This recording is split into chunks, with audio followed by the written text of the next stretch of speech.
presented by the Grind Session here on Tanager Sports. My name is Jeremy Rose. Alongside me is former Marshall, former Vanderbilt Commodore, co-SEC Player of the Year, and NBA alum, Dan Lange. Good to have you with us here. Oh, it's always a pleasure, Jeremy. This is one of the fun parts of my year, sitting here with you and watching these exciting high school players, prep players play, and just the amazement of the athleticism and the competition that goes on here. This first game will feature Dream City Christian from Glendale, Arizona, and Orangeville Preps Bears from Mono, Ontario. That will be coming up in just a few moments, but first we will pause for our national anthem. Dwayne Briggs, Randy Shoda, and David Green, and bugler Dave Owens. And now the presentation of colors.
And our national anthem and presentation of colors here tonight by the American Legion Post 236, which is housed here in Marshall County. Again, we're glad you're with us tonight. Jeremy Rose and Dan Lange for game number 1 of the night.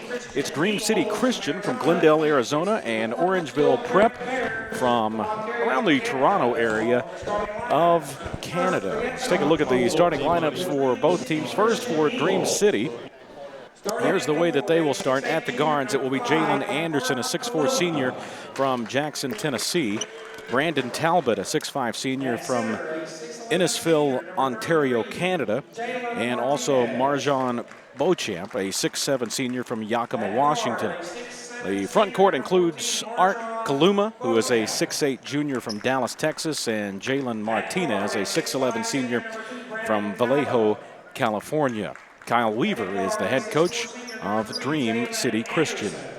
They will be wearing black jerseys trimmed in red and blue here tonight. Orangeville Prep, who will be wearing the home uniforms of white this evening, trimmed in black, will look like this. At point, it will be Shamar Ratan Mays. He is a 5'11 senior from Scarborough, Ontario. With him in the backcourt will be Dyson Frank, a 6'7 senior from Philadelphia. Front court includes Matthew Alexander Moncrief, a 6'7 senior from Brampton, Ontario. Coleman Stuckey, a 6'7 senior from Oakville, Ontario. And Kyler Filowich, who is a 6'8 senior from Winnipeg, Manitoba. Dan, you hear that lineup, and to be perfectly honest with you, thank you, Eric Jumbler, that's concerning as well. But to be honest with you, this is like a hockey lineup as far as the towns that Orangeville Prep has. And, of course, they're a Canadian-based team. But you got the folks from Winnipeg and also from all over Ontario as well in this lineup. Should be a good one tonight. Oh, definitely. It's almost like you just look at these lineups and there's people from all over. And big. This is a big height-wise game. Both of these teams have some monsters out there. This is Dream City with the basketball, and this is Beauchamp, and a quick three won't go. Able to claim the board, though. And in the corner, another three opportunity for Talbot. It won't fall. Orangeville Prep on the attack. You may remember Orangeville Prep a few years back. This is where Thon Maker played his final year of high school basketball. And this is also Jamal Murray. We saw him on this team as well. I've had some nice players through the years. Filowich and Moncrief, his shot is blocked, and the ball is loose and picked up by Dream City. Here is Kaluma. Kaluma to the free throw line, and the shot won't go. And in a hurry, Ratan Mays. He drives, his shot won't go, but he's fouled. So the first foul of the game, it'll be on Brandon Talbot. When you see a couple of teams like this, that it's early in the season, but they've probably already seen each other once in the grind session. It's a feeling out process here, isn't it? I mean, definitely. Anytime early in the season, I mean, you're just you can condition all you want to. You can do whatever and scrimmage, but until you get in game situations, it's a totally different beast. And you know, the first 2 to 3 weeks of everybody's season, regardless of what level it is, it's a filling out process. You're filling out who your rotation is going to be, who you're going to sub, your rotations and things like that. Dream City able to work across the line, and with it is Marjan Beauchamp, but he puts it in. And Dream City is in front now 2-1 after Ratan Mays making 1 of 2 at the line. Straight away, it's Filowich. Now for Stuckey, who will drive, and nice move there by Coleman Stuckey.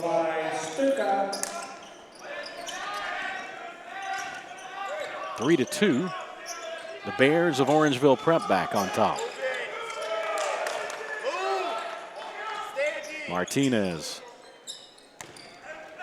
to Kaluma, who drives, and a blocking foul here on Orangeville Prep. Hey, Brandon, he can't get that easy on you both. The foul is on number 15, Coleman Stuka. That's The his foul first team is on Stuka, as apparently we're calling him now. I think we were told Stuckey earlier, but we'll go with Stuka. Well, we're not used to a lot of different names from around here, so. Yeah, we've got a lot of Smiths and Joneses. Williams. Here in this part of the world.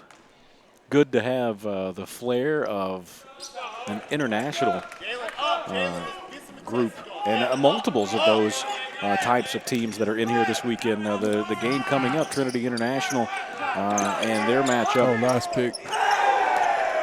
Lob and bucket for Moncrief. But that game coming up next, Central Point Christian and Trinity International. Central Point Christian has a number of Puerto Rican national team players on it as well. So they will give us a taste of what basketball more in the Caribbean is like. And it's, I mean, I spent time playing in Puerto Rico too, but it's interesting over the years how internationalized the game has come, and how many, you know, you'd see one or two prevalent international players nowadays. I mean, practically almost every NBA roster, you see some sort of international player contributing. It shows the growth of the game, and it's definitely global. Here's a three that is good by Jalen Anderson. And to that point, we found out yesterday that Kentucky and Michigan will play a 3-year contract, that the first game will be held in London next year at the O2 Arena. Now, I've not heard of a whole lot of basketball being played in the UK. I know that it is, but that's a big thing to have two of college basketball's elite playing across the pond. You've seen over the years they've played on an aircraft carrier. You know, football goes to the UK. I mean, why not? Mexico City. I mean, why not expand the game? So here is Orangeville Prep trailing by 3.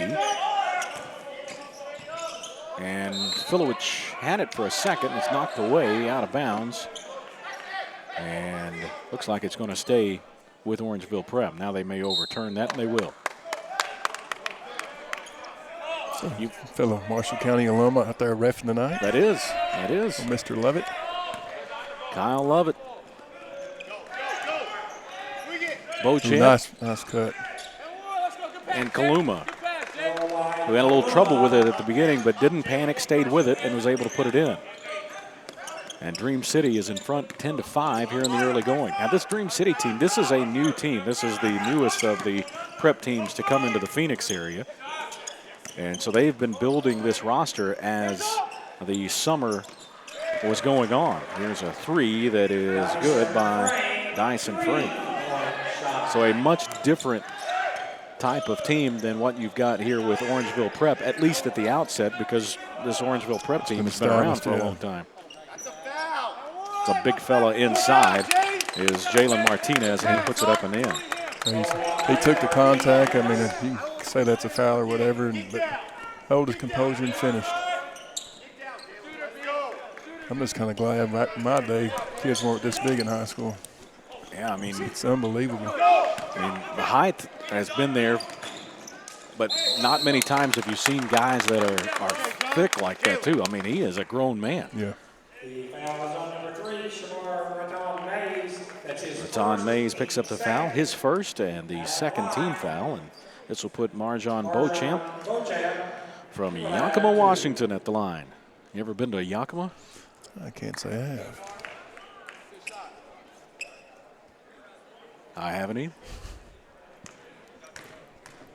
Beauchamp will try again. And lane violation. Lane violation against Dream City Christian. 12-8. Dream City Christian on top. Now their jerseys say Joy across that, and that is also, if you go to their team website, it also says Joy as they're affiliated with a church in Glendale. A drive, and the ball lost by Raton Mays, and now it's still loose and picked back up. Orangeville Prep on the attack. This is Moncrief, and it's knocked away out of bounds. I hear the name Moncrief, and I think of Sydney.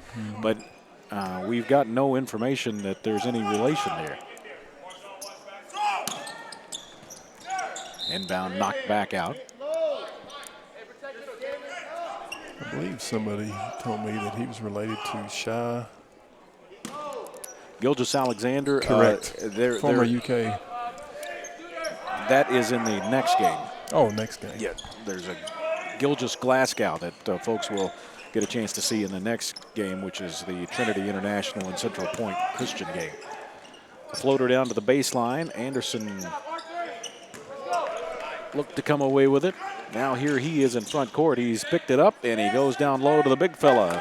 Martinez puts it in. Martinez from Vallejo, California. And a foul. The foul will be The foul is on number 5 on Kaluma. That'll be his first. And the third team foul. Matthew Alexander Moncrief, and he will have 2.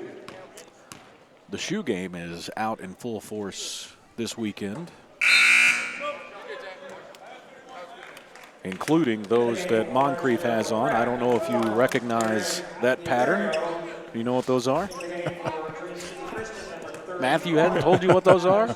SpongeBob. They are. They're SpongeBob SquarePants Kyries. Wow. There's a whole line of them. John Morant has been wearing those in his rookie season. I think he's worn all of them here at this point. That's his first, team third. Matthew Alexander Moncrief with the foul after the miss. 14-8. Dream City on top, and a rifle into the paint. And now the ball knocked away on the sideline. Alex, I got the ball, you gotta dive. Alex Chiku, a 6'11 junior from Paris, France, into the lineup. Play it, let's go. Swing it. To go along with Mai Dusanic. Here's Dusanic. Out to Kaluma. Kaluma on a drive, puts it in, and draws the foul. Nice take there by Art Kaluma. And by the way, in this particular game, we are playing with a 30-second shot clock, so something to keep in mind as well. I had a chance to watch them their shoot around today, and you know, a lot of teams, I mean, they were going through a whole regimen of just like that, ball handling, different moves off the dribble, and I mean, that's just a product of practice and repetition, and I mean, he made it look pretty simple. I think some people don't really think about or realize that the simple parts of the game, just dribbling, not necessarily learning to have the big handles, but just regular dribbling skills are something that you have to continue to work on a daily basis. There's not a day goes by that you're not going to work on that ball handling, and sometimes it's just when you watch practice and you see that happen, it's interesting for some folks to realize that you don't stop that once you've mastered it. You never really master it. It's a daily deal. I mean, you know, the thing about it, when you get to start getting the levels like this, I mean, you see the athleticism on the floor. You see the size of the bodies, and it comes down to a lot of times, yes, you have your just unbelievable supreme athletes that don't have to work as hard as others, but then the majority, the other 75%, it's what you do on a daily basis. So you can continue to be hungry. Are you going to keep putting forth the effort? You know, because there's always somebody out there that wants to be better, and they're going to work. So are you working hard as your opponent, or, you know, are you taking days off? You know, and that's just kind of, it's interesting to see kids at this level just how often they work. I mean, the game has changed so much. I mean, when I was back in high school, I didn't think about some of the stuff these kids do. I mean, it's almost like it's a full-time job, just like what it is when they get into college and therefore on. And I guess that one of the main reasons that these college coaches come and watch games like this is to see what that motor is going to be like when they may think nobody is here watching them. Oh, and definitely. And then on top of that, I mean, you're going against elite athletes. You're going against the best of the best. You go to an average high school game around here. I mean, you look at our region. There's a few legitimate Division I players, but they're not going against other Division I players on a nightly basis. And so this gives them an opportunity to see when the competition is kind of equivalent. How are you gonna bow down to the opponent, or are you gonna give effort, not back down? I mean, coaches know. Most coaches know. Some nights you're not gonna be able to throw it in the ocean, and that's just the law of averages. How are you gonna react? 17-10 is the score with Dream City on top. Here's a spin move that is knocked away from Chiku, but it's a nice move. I wish he went up with his left hand, though. He brought that ball back to his right hand and allowed it to be blocked. 1:10 to play here in the first quarter. Moncrief has been impressive here in the early going. Lorenzo Downey, 6'5" senior from Halifax, Nova Scotia, is into the lineup, as well as Alex Nwagha, who is a 6'8" senior from Milton, Ontario. Here is a three that won't go from Dyson, and here comes Anderson for Dream City. And collision and an offensive foul on Jalen Anderson, and that is his second. That's already the 6th team foul, including 3 on Art Kaluma. I know we're going with 6 fouls in this game. Are we going to do restart the bonus?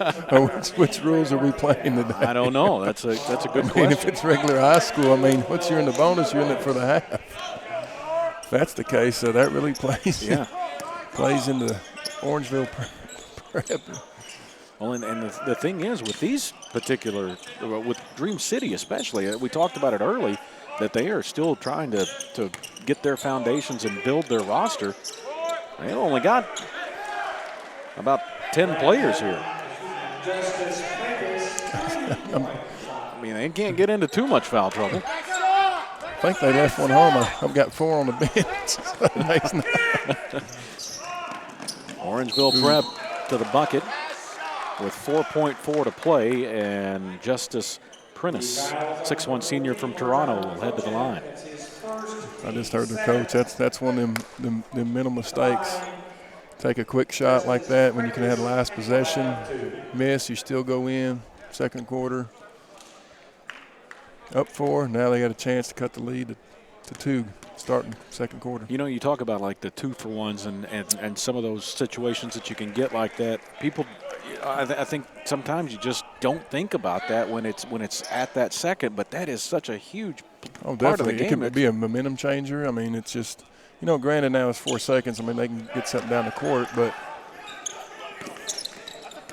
And here is a foul and a heave. Looked online there for a moment. They will say this is a foul on the floor, which is smart foul. Yeah.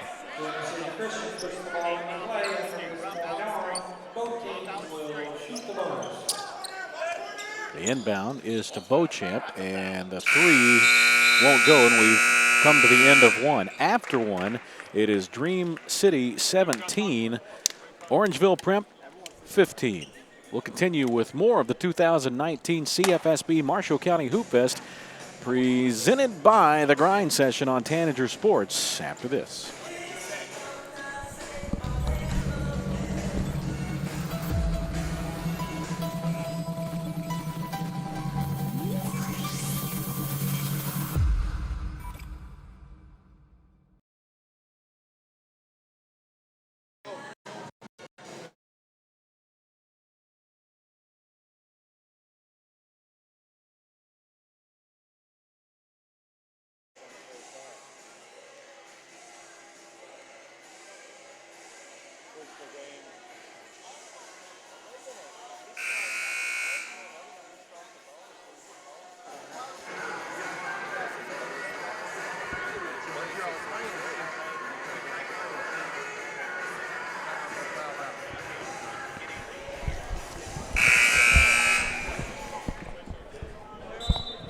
Second quarter action about to get underway here from Draftonville. Game number 1 of session 2.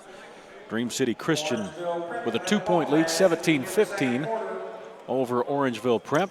The Bears will have the basketball. As we get back underway, and Dan, we're discussing kind of going again at the issue of foul trouble that could mount here, especially on Dream City. But it is a 6 foul out limit here tonight instead of the typical high school 5. But we will have the bonus throughout this half and could make a very long game. 3 by Downey is good. If we start going to the free throw line, might take a while. Wow. Whew. That 10 o'clock game we've got may be at 11:30. Hey, what better atmosphere to spend your evening, though, out here watching some of these players play. You guys have got to play tomorrow, though. Here's a drive and a block. And this one will be on Downing. We'll have the Lady Marshals, which I gave you all your accolades of your playing career, but you are now the Marshall County Lady Marshals head coach and have gotten off to a 2-0 start thus far in this particular season. Ended last year in the regional championship game and have 0 seniors this time around. Hey, that's the reason why my hair's so great. Yeah, I think that would. It'll be. It's a great group of kids. I enjoy coaching them. You know, last night I didn't feel like it was one of our better games, but in the same token, you know, it's early on. I'm playing kids that have never played varsity before, and I'm expecting them to play like they've played for a year, and it's going to be a process. But I felt like we turned it on when we needed to turn it on. But you don't want to be that type of team because, you know, sometimes when you flip the switch on, you know, lights burn out sometimes, and you can only flip it on so many times before it goes out. But, you know, great group of kids. Talbot with the basket, and now a 3 by Downey. That's his second. It's back-to-back. And that gives Orangeville Prep the lead.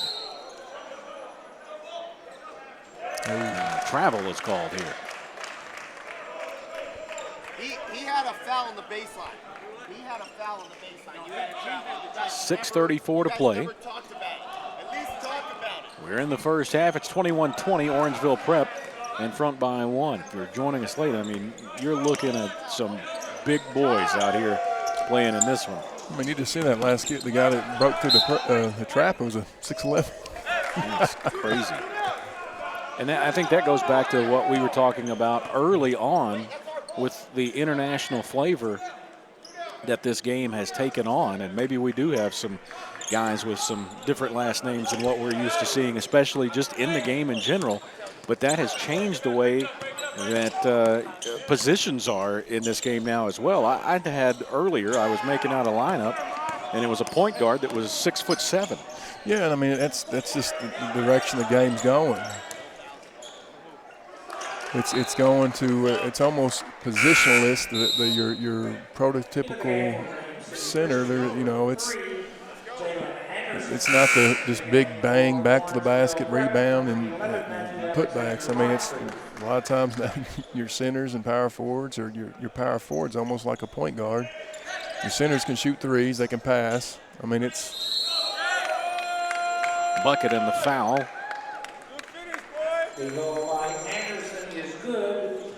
Anderson now with 5. Nawaga picks up the foul, and that's his first. At the line, Jalen Anderson, and he will have 1. And Anderson, senior from just down the road, actually. He came a long way to play this game from what, hour and a half away? Yeah, from Arizona, but he lives, or his hometown is Jackson, Tennessee, which is truly, it's about an hour and a half here from Graftonville. I'm sure he has a bunch of family in the stands. You would think there'd be a big crew here. Here's a 3 that is no good, but a foul on Jasonic. 25 by Jasonic. That'll be his first. 8 at the line. And this will be he will have 3 free throws for Lorenzo Downey.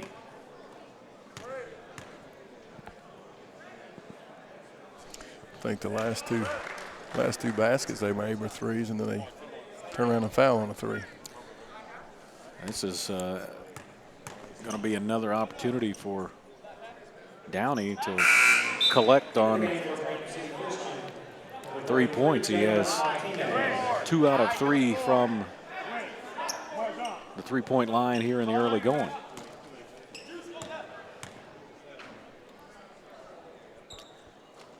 Interesting story on Marjan Beauchamp. He is going to forego opportunities at the collegiate level to work on his stock in the draft. So he will be taking a year off from competitive play, according to what we've been told. You know, I guess that could ultimately change and go play overseas. But that's an interesting dynamic now. I mean, that's just another new wrinkle, and you know, I mean, I've had a background. I had a fairly well career for myself, but then one day you know that's one of them debates, because one day you can't play basketball anymore, and then you know, but it's a trade-off, and you know, yes, I'm a teacher now and everything else, but you know, to be honest, I've been around enough people in this sport. Sometimes school's just not meant for them, and I get that. And if they can better themselves in that way, which would be more productive for them, then I mean that's. Foul will be an offensive personal on Jalen Martinez. That's not normally a foul you'll see in a game like this. Most people won't just stand in there and take that charge off a pass. 24-22, Orangeville Prep in front by 2 with 4:20 to play here in the first half. On the right side, it is Raton Mays. Nwaka back to Downey, and now straight away, here's the Avarillo. And now whistling a foul that will put Jalen Anderson at the strike. Foul will be on Moncrief, and that'll be his second. That's his second, team Ninth team foul. The whistles have slowed down a little bit. Yeah. Started off a little slow and sped up, and now it's kind of.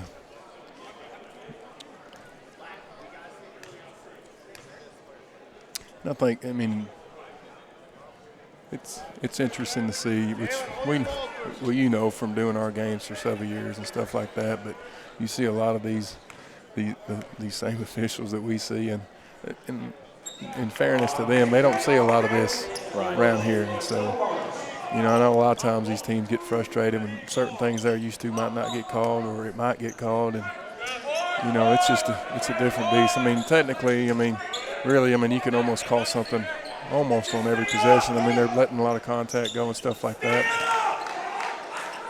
Downey with another 3. So that's all their last 4 baskets have come from the three-point line. But the lead has only grown to 4. Inside, here is Martinez. His shot won't go, but he's fouled. And also, The foul is on number 4, Alex the foul is on Nwaka, and that's his second. But a new official out here as well from what we've known over the years that has come in, and that's a good thing, because we know that there are a number of officials here, in particular this region, that have retired recently. And it's good to see that there are some young guys that are going to come in and hopefully take their place. Yeah, and it's a diminishing occupation, let's be honest. I mean, every time you blow the whistle, somebody's probably not going to be happy. Yeah. Or if you don't blow the whistle, like in LeBron's 4-step non-call walk, or the James Harden dunk going to the net. I mean, there's always going to be something. Here's a foul on Martinez, and that'll be his second. The foul is on number 33. I don't know if everybody knows the story, and I know he has kept it down. But our longtime, I guess he's the dean of the first region here at this point. I don't know. Maybe Preston Brewer would be that still. But Preston was reffing back when yeah, we were in high yeah, school. We had one of our games last year, and I was like, Preston, he hadn't aged a whole lot. no, he kind of looks the same. He does. He I need always, to know what he's drinking. yeah, he always is in complete top shape. But David Smithmeyer, who is a friend to everybody here in this region, is undergoing some radiation therapy. And he was just here last night. He actually did his game last night, and he's been trying to keep his schedule as regular as he possibly can. And he told me last night, he said, I'll go till I fall out on this one tonight. And I said, well, I don't know who's going to replace you at that point, so you might want to keep going. And I talked with him this morning, and he said that he made it through it. So he's going to keep going as long as he possibly can on this at this point, and then if he has to take a little rest, he has to take a little rest. But our thoughts and our prayers are with David, and we know that as strong of a fellow as he is, he's going to get through this and keep going strong. If there is a key game in this region to be played, David Smithmeyer is wearing his whistle. Three won't fall for Stuka. Here's Anderson, and now the three won't go, but the putback is good by Anderson. It looked like Jalen Anderson just hung in the air there. Incredible athleticism.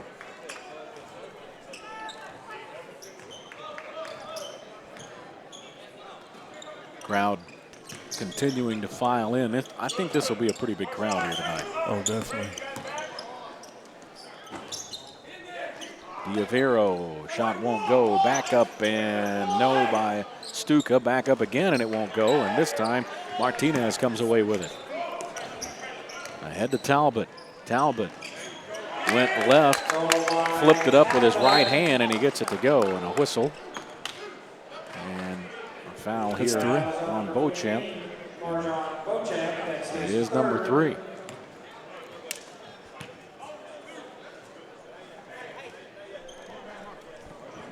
At the line, Darius Diavero, and he will have 2. Diavero will be at the line. Neither team able to move away from one another thus far. For Green City Christian, number 25, Mai Desonich. Mai Desonich is in. Number 21, Kyler Filowich. Kyler Filowich also in. Second free throw is good. So Diavero from Ottawa puts it in. Ray Martinez 3 won't fall.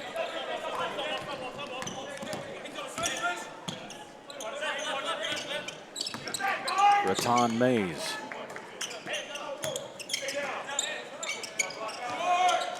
The 3 is good from Moncrief. 8 from Moncrief. His foot was in front of the line. It is Anderson. It won't go. Loose. And we get a foul or we get a tie up here?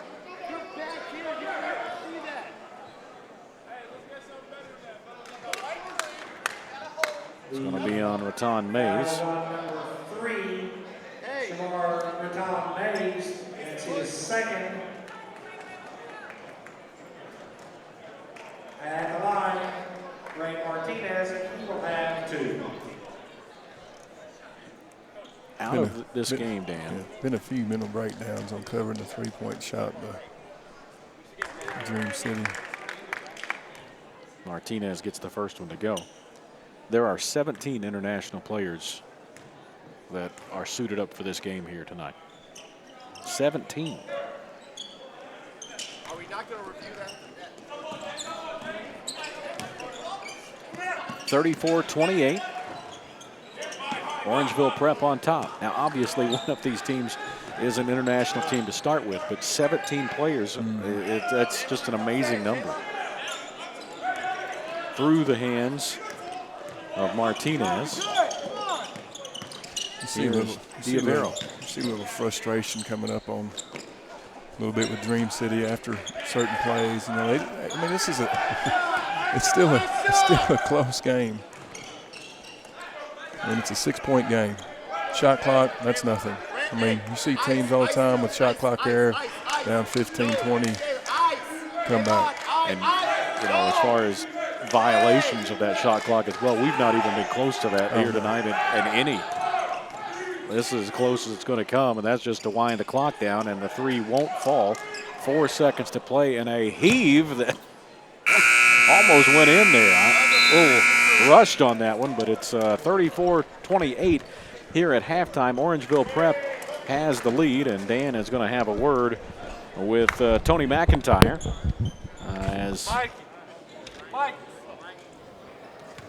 or we think that they will,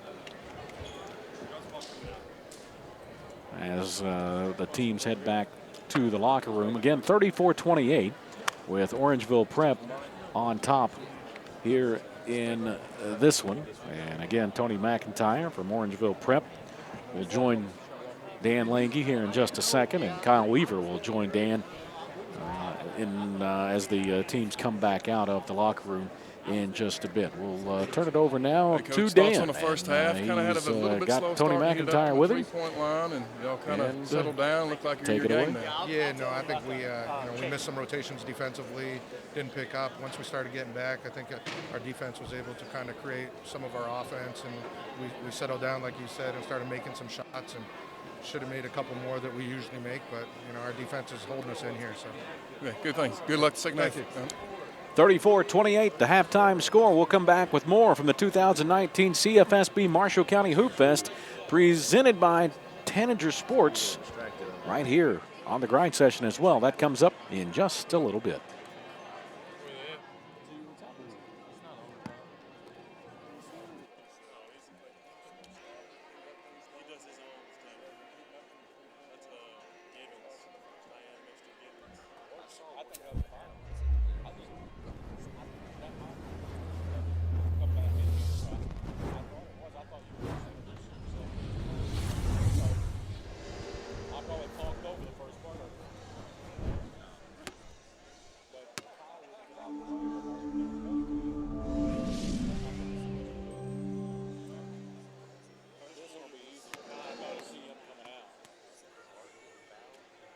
The thing about basketball I love is winning. Pretty much, it's my favorite thing. I hate to lose. And second thing I love is just getting better at the game. It's a real fun game to play, and getting better is just a great thing to see. Like, progress for me is just always great to see. This game of basketball, I love the competitiveness of it, and the challenge I get from it, and I take it real serious because I love the game itself. I don't disrespect it. I respect it a lot, and I work hard at it.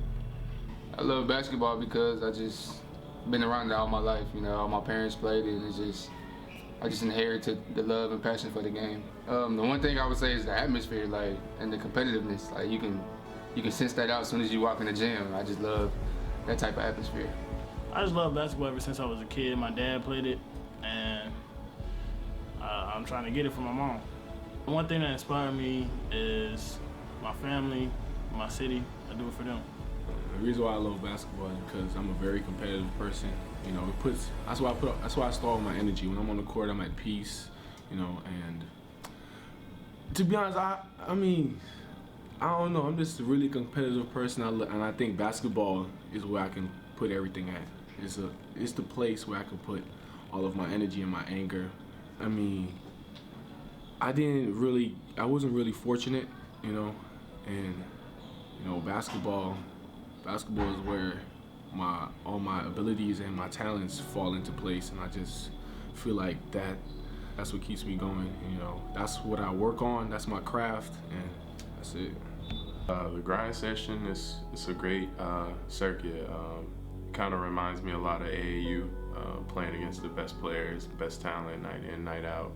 And it's something that I love to do because, you know, playing against this type of talent, it only makes you better. I mean, I don't want to, you know, come out here and just waste my time and play against some guys who can't play. If I'm going to play, I want to play against the best. The grind session is a good experience, and it's a lot of competition, and it's a good way for me and my teammates to get noticed. I'm just really trying to show who the best player is, who the best team is, and I'm trying to show that I'm the best player. So, the grind session is probably, you know, one of the best tournaments and to have the best events in the country. I mean, anytime you can have that much talent in one gym, going against each other every night and competitive, is just remarkable. I mean, for one, it lets you know where your game stand at. You know, going against these top dudes every night, you just got to bring your A game. You know, you can't have no off day. You just got to go hard and, you know, just hold your ground every game. The grind session has been a grind. You know, it's a great tournament. It's a great idea. Whoever thought of it, and you know, it's been tough, but I like it because you know, it really challenges me. And our team has been, you know, a little bit setback. We've been short on a few games because we have a few injuries. But that's the beauty of it, because none of it is easy. None of the games are easy at all. You know, we've been playing against the top guys in the whole American country and Canada. They've been playing against everybody in the U.S. here, and it's been crazy. Oh yeah, the grind session is pretty competitive, to be honest. The last couple of games I played in grind session has been pretty hard. You know, I really had to like play to my top game, and like no rest, no breaks during the game. And I don't know, I just really like it. It's just really competitive. A lot of great players are in this little tournament, and I just really enjoy playing with them, playing against them. Welcome to the grind. This is the grind session.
Thoughts on the first half?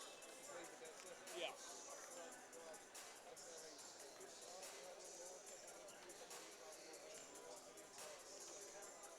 Yes. Either the first half or the second half. However you want to go with that one. They both work.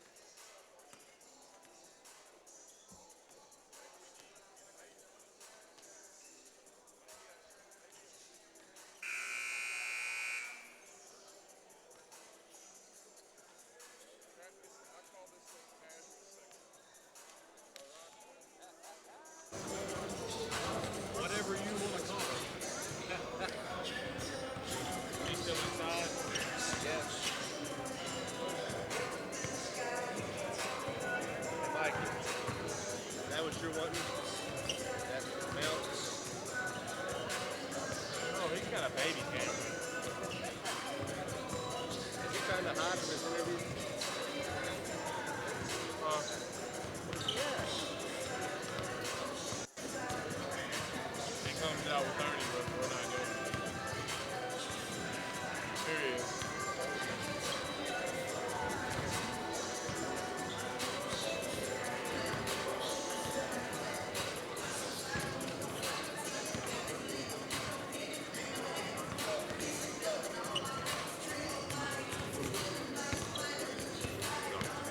Hey, Coach, first half you got out to a good start, and I know you had a couple miscues I knew you weren't happy about, but it's still a 6-point game, and there's still a lot of ball game. What's your thoughts on the second half?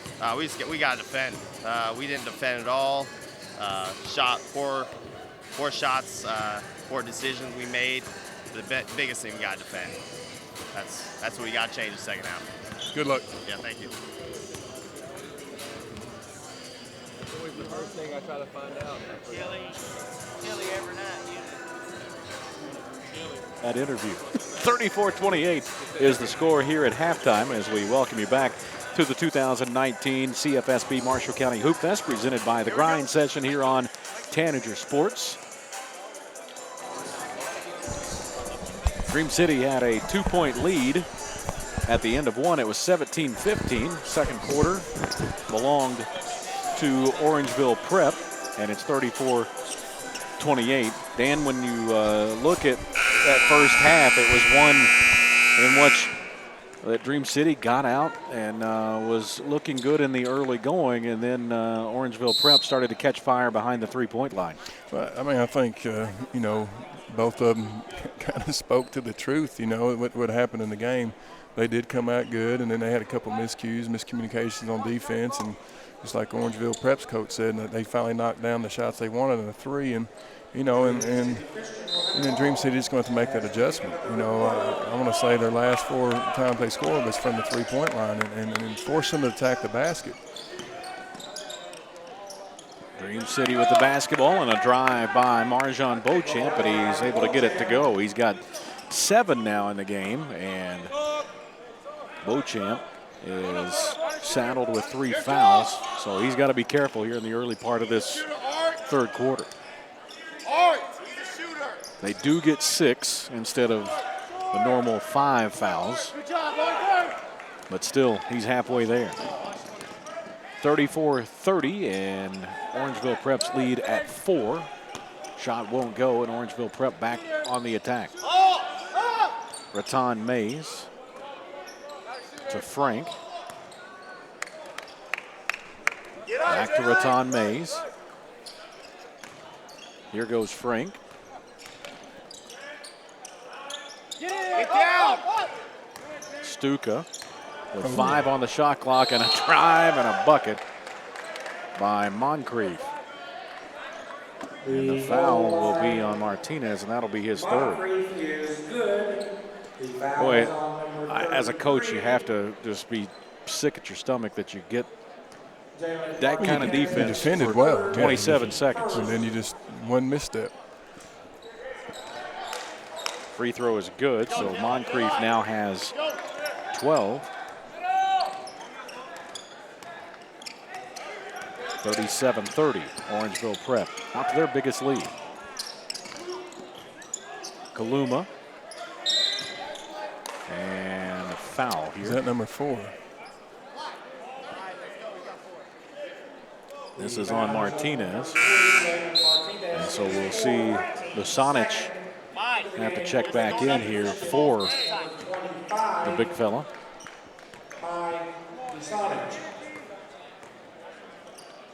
Well, it goes back to what you say, first year, just still trying to fill out a roster.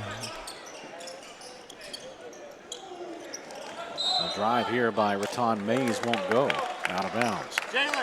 This team, Dream City, played 13 exhibition games before the season started, so they're well into being around one another here at this point. But again, it's trying to get those rosters where you want it.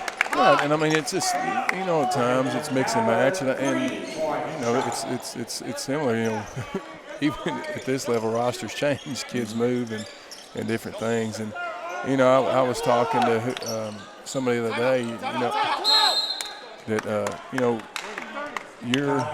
last year, my first year as head coach, it took me almost 3/4 a year to get the stuff I wanted in and the kids to understand it.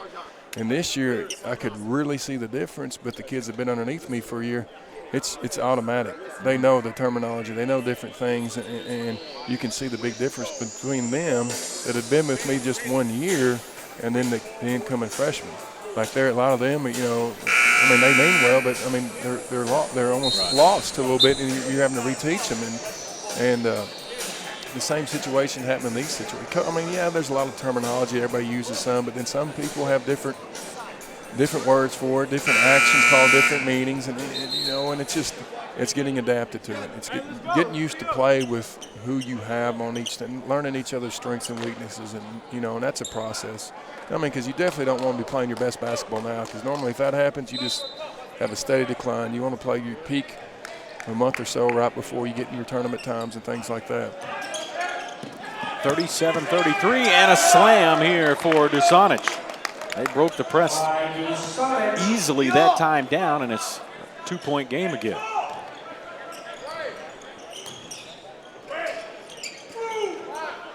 Raton Mays. And a little runner that won't go from Stuka. Here comes Anderson to Talbot, who just connected a few seconds ago. The three won't go, and out of bounds. And it will be Orangeville Prep basketball. I think that's one of them calls. I could have called a foul or give the ball back to one. And as a coach, that can be frustrating depending on which side you're coming from. Exactly. We had a number of fouls in that first half, but thus far we've only had 2 whistled here in the third quarter. 37-35. Right side, here's a three by Stuka that won't go, and here comes Dream City.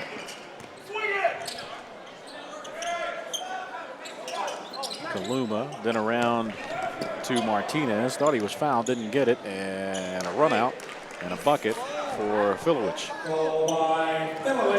The Winnipeg native, 39-35 with 4:40 to play in the third. He looks like he could play hockey. Yeah, he's a big guy. Yeah, there are some guys that could really board you. And a bucket and a foul here for Kaluma. He's got 8 and has a chance at the line for 1. Filowich picks up the foul. That is his first. And Kaluma will be at the line for 1. Well, we've got Marshall County coming up at 7 o'clock tonight. They'll take on Madisonville North Hopkins. I'm excited. I didn't have a chance to see the first game, but I'm excited to see Zion Harmon with this Marshall County team and see what they look like here tonight. Oh, definitely. I mean, it gets a, some people top 5, at least definitely top 10 team in Madisonville North Hopkins. And the Maroons will be here for 2 games. Here's a ball swatted away by Kaluma. Ahead now for Talbot, and trying to feed over to Martinez. May have been more of an opportunity for Talbot to go to the bucket himself. You can say early on, this is a little bit more Dream City's pace, more up and down. Orangeville, when they got it more in the half court, turn their offense in, that's when Dream City would break down and they get an open shot, open 3, the open drive to the basket at the end of the time. It's tough. It's tough. I mean, it's tough to play defense for 30 seconds. And especially when you're an elite athlete and you rely on athleticism, you don't necessarily rely on technique. The game is now tied at 39 as Martinez connects on both free throws. Raton Mays. Now to Frank. Back to Raton Mays. Good help. Dish inside is picked off by Kaluma.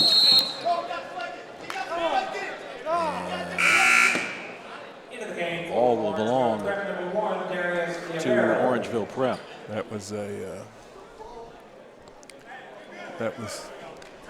thought that one was tipped, didn't you? That was definitely tipped.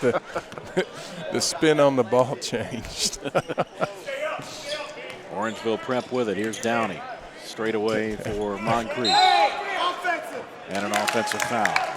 That goes back to, that's me and the coach. when they don't call a foul and the ball goes up in the air and the player's arms don't go up in the air. Scientifically, I still don't know how that is proven that's not a foul. Just like that, the spin on the ball changed, and it was I don't know. I guess that what do you call that? Was that a knuckle? I know that definitely wasn't a knuckleball, but I don't know what would you call it? I would call it English. I know you're a a baseball slider, guy. I guess. Still, the spin doesn't change on the slider. It's still the same way. Yeah. Screwball. That's what it ended up doing there. 3:33 to play. A timeout here for Orangeville Prep. It is a 30, so we will stay with you and try to entertain you as best we can. The coach, if they practice on that outlet pass. We're adding new repertoire to Dan's resume this year, and that is interviewing coaches. And that's kind of hard. I mean, is that like a I bet I look like twins. Yes. Danny DeVito with Arnold Schwarzenegger. I said that it was a difficult shot to get with both of you in there. But is that being a coach interviewing another coach, is that kind of like a team that presses that doesn't like to be pressed? Is that what that is? Yeah, I think so. You don't want to say too much because when coaches are happy, when they're not happy, when they're upset with what's going on in the game, and you try to keep it simple, and I think both coaches gave good answers. I mean, exactly. If I was to analyze what their teams are doing, I mean, that's exactly what it was good, and but it's a different aspect. I mean, I think being a coach, you understand certain things, and you're not going to say certain things because, you wouldn't want to be asked that. That's something I've tried to learn over the years is to stay as vague as possible with any coach, because there may be something that happened in the locker room after the game before they come up to talk to you that may have them completely in a different mood than what they were when they walked off the court, too. Definitely. You get that sideways look just watch out. 3:06 to play in the third as Dream City has taken a 2-point lead here in this quarter. Moncrief misses for the first time from the stripe. He was 5 of 5 from the line before that. Where's the ball going to come? Okay. We got a shooter. Are those KDs that the big fellas wearing? They are. Those are the newest KDs. Second free throw is good. What is that? What pattern's that called? It looks like an Easter pattern. Here's Talbot, won't go, and loose ball, and coming away with it is D'Avero. Over to Downey. Moncrief gets to the baseline, comes back out to Filowich.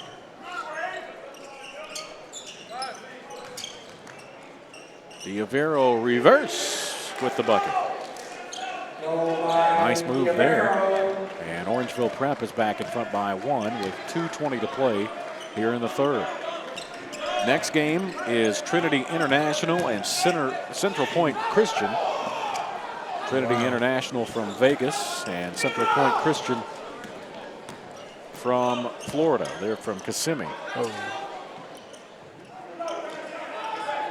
42-41. Orangeville Prep by 1. A drive by Anderson. It won't go, but it's kept alive by the Eagles. Here's Talbot.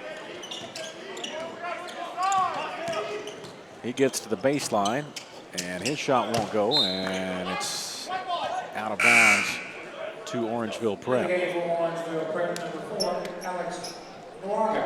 Alex Nawaga will check in, and Filowich is out.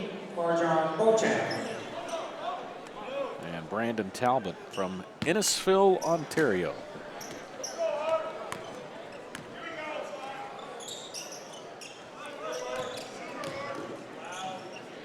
Going to the bucket is Moncrief. Did you enjoy time when you would spend in Toronto? Beautiful. That one also was beautiful. I still played when Vancouver, and that was a pretty place too.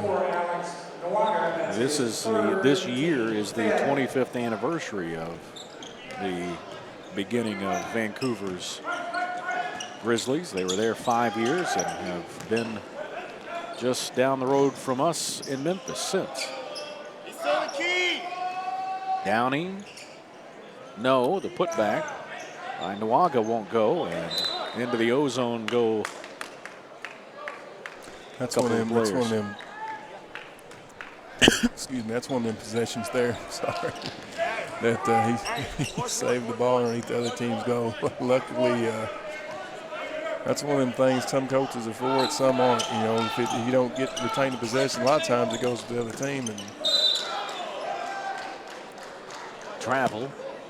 And with 49.6 to play in the third, Orangeville Prep will have the basketball and a 1-point advantage.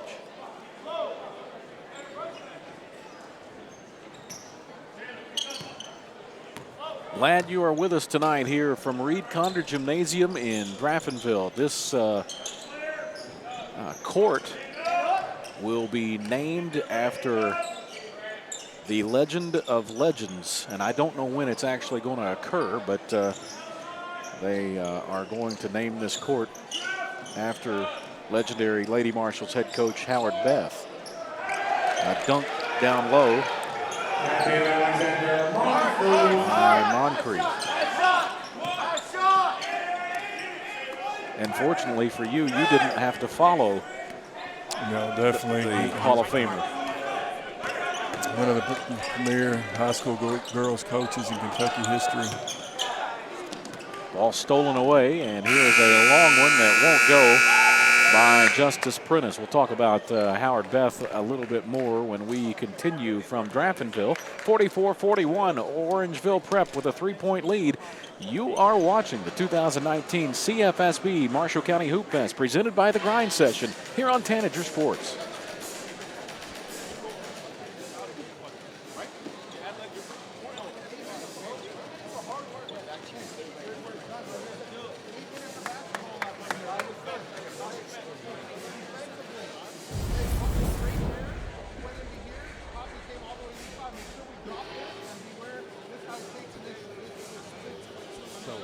Let's pay attention to. I think we did a great job. You know, Olympic is really big and they're aggressive.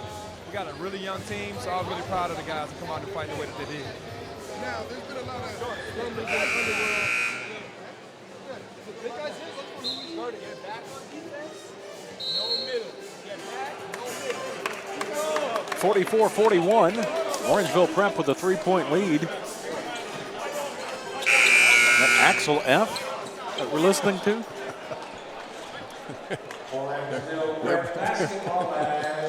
Goes back to the 80s. Wow. Oh, what was that series? I forgot now. On Eddie Murphy. Yeah, what was that? Beverly Hills Cop. Yeah. That was a class. What in the world are we doing? Fourth quarter underway. I'm sure half these kids on the court don't even. No, they've never heard that song. Even my kids, who I try to get them into the 80s and 90s music, I guarantee you I've never played that one. Here is Downey, puts it in. We said we were going to talk about Coach Howard Beth, who retired here from Marshall County. It's been 10 years now, I guess. And it may be longer than that. Joseph Simmons came in and did an absolutely magnificent job at being the guy after a man that had won 750 basketball games and 2 state championships, including an undefeated team here at Marshall County, and really helped put Lady Marshall's basketball and basketball in the Commonwealth of Kentucky, took it to a new level. And as he always talked about, which I think this is kind of neat, that he talked about that he was going to coach them like boys. At that time, the game was a much different game. There was no physicality to it, and he had athletes that were in here at that point, and he said, I'm going to coach them just like I would if they were my sons. And he did that, and 700 wins later, plus, I don't know what his final number was. You don't see, and that's the thing about it these days, you don't see coaches stay with one program as long as he did. And and he did a lot for the community and the program here. I mean, we're considered the most, I guess, the most winningest program in high school girls basketball. Has a long, rich tradition, and I'm blessed to have the opportunity to coach and hopefully continue that tradition. And it's different. Like with him, he was starting from the beginning of it. Okay, hey, you need to play like this, you need to play like this, coach them like guys and stuff like that. And he had a bunch of hard-nosed ladies that played, and he had a lot of nice players that played.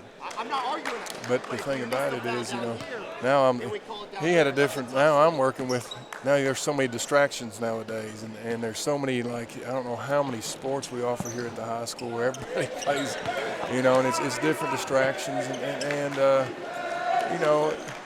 you don't see it so much here, because, every one of these kids, they're at these programs because they love, sleep, eat basketball. When you go to a regular high school, like us, yes, we have a tradition, but these kids have other lives. Right. They have other things, they have other aspirations, and it's a unique balance. This is a unique situation with these individuals here. It's also a unique situation I get to deal with on a daily basis. And, I talk with Howard every time I see him. We talk, it's a great thing to be a part of. Moncrief had it knocked away. The Lady Marshals are the record holder at the Kentucky High School Athletic Association Sweet 16 level for most appearances. And there was a stretch there where it was, 11 in a row, I believe, that they made. And at some point, I'm sure that we'll see a view of the end zone where all of the banners are. And it's just I was fortunate to be able to be a broadcaster for the Lady Marshals for parts and most of all these seasons of 24 seasons, and there was just a different feeling when Marshall County came to anybody's gym, and you were going to get their best game no matter what it was, and we had some incredible and fun times over the years with Coach Beth and Coach Simmons as well. That's his third, team 7. Yeah, I think I talked to Coach Simmons the other day. I believe he's coming in this weekend. Hey, I just want the same call on this end. Same call on this end. Now coaching in Tennessee is Joseph Simmons. First one won't go. But we've got Marshall County basketball coming up a little later on tonight. As again, they'll take on Madisonville North Hopkins, and this will not be the Hoopfest debut for Zion Harmon, but it will be his first time in a Hoopfest in a Marshall County uniform, and we're excited to see him. 51-41, Orangeville Prep has pulled out to a 10-point lead with 5:35 to play. Inside, here is Kaluma, and he is fouled. Lorenzo Downey picks up his 4th. Had a chance to see Zion here in the school the other day, and even coming from another school originally, he seems to have blended right in and is really a big part of the student body here. Of course, he's been in school now for a year and a half here, so folks do know him now. But a good young kid, and he will be in action, and so proud to see that whole situation of him not being able to play is now over with and getting the chance. That's not something you want to see happen to any kid. And if it wasn't for prep basketball, his season completely would have been lost a year ago, but he was able to come in and play for a team in Arizona. 4:47 to play.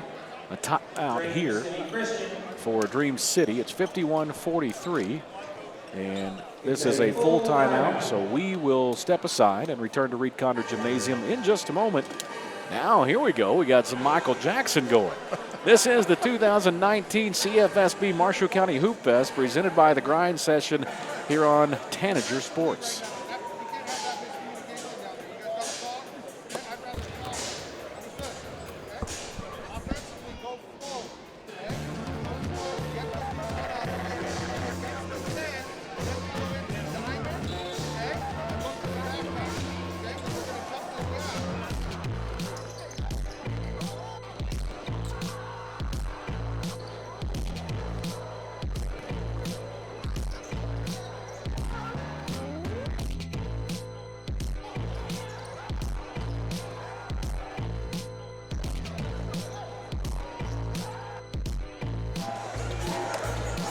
.447 to play, 51-43. Orangeville with the lead over Dream City. Did you ever have the one glove, the Michael Jackson one glove? Sorry, I didn't. I didn't either. I didn't have the members only jacket either. I guess I was deprived. I did have the. Wasn't that what it was? Yeah, that was one. Yeah, I did have the Beat It jacket though. I did have that. Would you take it outside and hit it with a broom or something? A long time ago. Long time ago. Beauchamp to the bucket. He is fouled. And as we talked about in that first half with the shot clock here in this game, a game that is 10 points or less, even with down to 2 minutes to play with the shot clock going, you've still got plenty of opportunities. Definitely. First free throw won't go for Beauchamp. We talked about Howard Beth a few moments ago. Aaron Beth, his son, and also a former Vanderbilt Commodore, head coach at the high school level, will be alongside Joe Jackson for the call of the next game between Trinity International and Central Point Christian.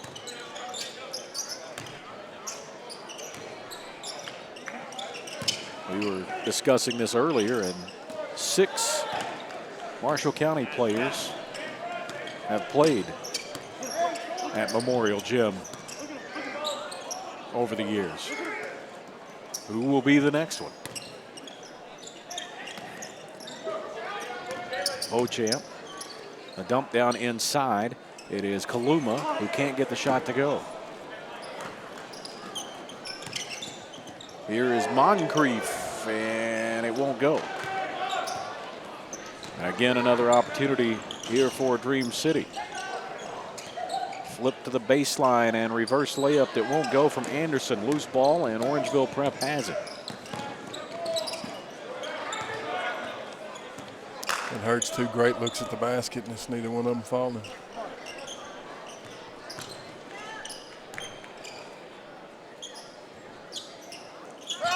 That was a walk, and he got away with it there. That was Moncrief. Travel again. And the bucket won't go for Diavero. I mean, to me, that one looked almost as egregious as LeBron the other night. That one down in the corner there.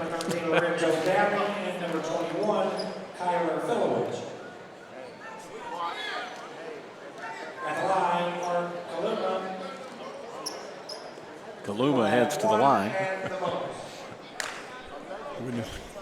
Do we have video review? I'd like to see that. It had to be at least 3. They may have been mini steps, but they were still steps. Free throw won't go for Kaluma. I mean, since they were baby steps, it's okay. I mean, Dream City is having chances here and just not capitalizing from the line. 2:45 to play, 51-44. It's been a competitive one between Orangeville Prep and Dream City. Shot clock down to 2, and Diavero with a 3 that won't go, and the rebound comes down, and Dream City again has a chance to cut into this.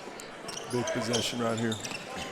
Talbot Oh, and a nice feed across the lane for Dusanic, and Mai gets his first points. 51-46. 2:13 to play, and a timeout for Orangeville Prep. This will be a full timeout. We will keep it right here for this one, with 51-46 being the score. We'll kind of give you a little game reset.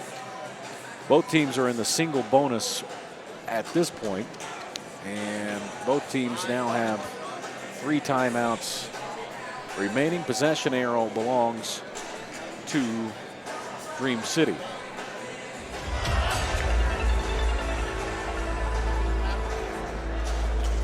I could sing this one, I guess. So Dan, when you're at this point of the game for Dream City, down by 5 with 2:13 to play, and knowing that you've got the other team at the line if you need them, if you need to foul, what are you telling your players? Well, I mean, it's still basically a 4-possession. The clock runs down basically almost 4-possession game. You know, so it doesn't have to be nothing too drastic right away. You know, get a stop here, score down. I mean, this would be. It'd be huge. Get a stop here and get a score on the other end. But still, if that doesn't happen, they still have time. You know, and not to rush, not to take a bad shot. Definitely don't have to have any defensive breakdowns on this possession. There's not really any major foul trouble at this point after quite a bit of guys getting into the 3 fouls in that first half. We've got a couple players with 4 fouls on either side, but with 6 fouls in this game, they're okay.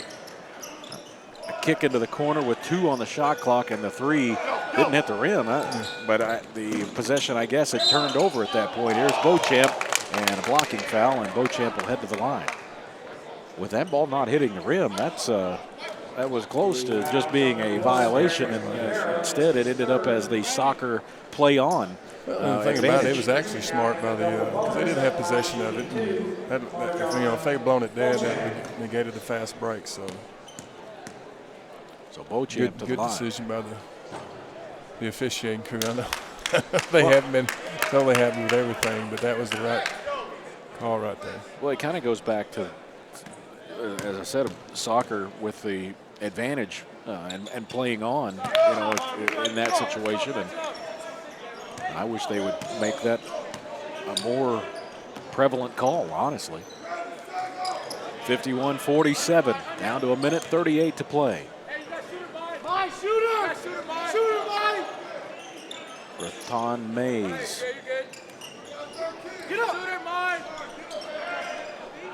Giovero. Down to 6 on the shot clock, and a drive by Moncrief and a big finish. 19 for Moncrief. That was close enough. Yes, it was. 53-47, and now a drive by Anderson, and he's able to get a quick basket here. Down to 1 minute to play. 53-49. Orangeville Prep with the lead and the basketball. Raton Mays has used his dribble, and now they try to foul, and they will foul, and this will put the big fella, Matthew Alexander Moncrief, at the strike. What a game he's had. Has 19 on the night. Watching him layup line, my gosh, is he an athlete? Some of the stuff he was doing. Some of the stuff he was doing, you don't see even in the NBA slam dunk contest. Yeah. He's 6'7", but he plays probably more like he's 7'2". Talbot in the corner. The 3 won't fall, and Orangeville. Around here, you don't need a foul. I mean, you might get a 10-second call. And they're getting, now they're going to have to foul. Here's Prentice out to Raton Mays, and he is fouled by Brandon Talbot. That'll be his 3rd. 55-49, and Raton Mays can put a big hurt here on Dream City's chances. And here's the thing, I mean, they've had their chances. I mean, they really have. And I think when they go back and look at some of it, you know, the missed free throws, the 2 missed layups, you know, and that's the way it's – I mean, the game's not over. Beauchamp for 3. Now it's kind of dwindling now. 20 seconds to play. Raton Mays is blocked by Beauchamp. Incredible play by Beauchamp. And a foul now, and that's not what Diavero wanted to do. That'll be his first. It's actually a kind of a game's almost over. I give Beauchamp credit for continuing to play, but that could have been a one of them.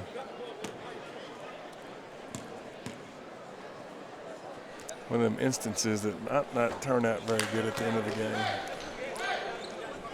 First one by Talbot won't go.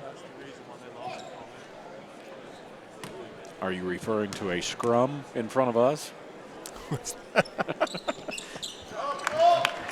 Because these boys are pretty big. I'm heading for the hills. Oh, no, I didn't mean that, but I'm just saying. You know, just I'm just talking from an injury standpoint. I mean, you know. 55-50 is the final score here in this one as Orangeville Prep wins the opener here of session 2 of Hoopfest, and we'll have our player of the game. And Dan will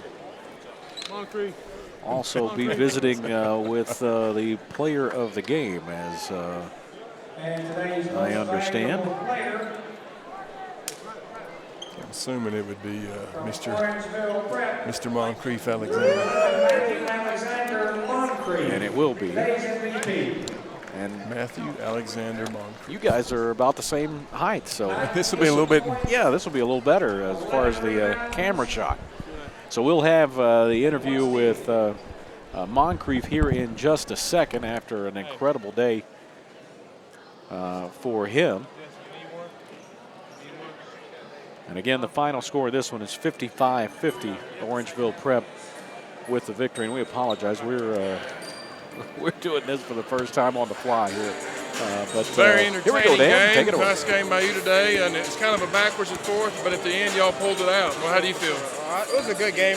First quarter, we started off a little slow. You know, they were hitting a lot of tough shots. But second quarter, I forgot what the run was. We were on like an 18-7 run or something like that. That blew it open for us, and we just have to hold that down throughout the rest of the game. Just defense and rebound. Great game. Congratulations. All right, that's Dan Lange, and he's been with Matthew Alexander Moncrief, who is the player of the game. Coming up in just a few moments, it'll be Trinity International from Las Vegas against Kissimmee, Florida's Central Point Christian Academy. And that will be Joe Jackson and Aaron Beth with the call of that one. And then Dan and I will be back for the Marshall County Madisonville North Hopkins game, which should get underway around 7 o'clock. Thanks for watching, and we'll have more in just a few moments from the 2019 CFSB Marshall County Hoop Fest, presented by The Grind Session here on Tanager Sports.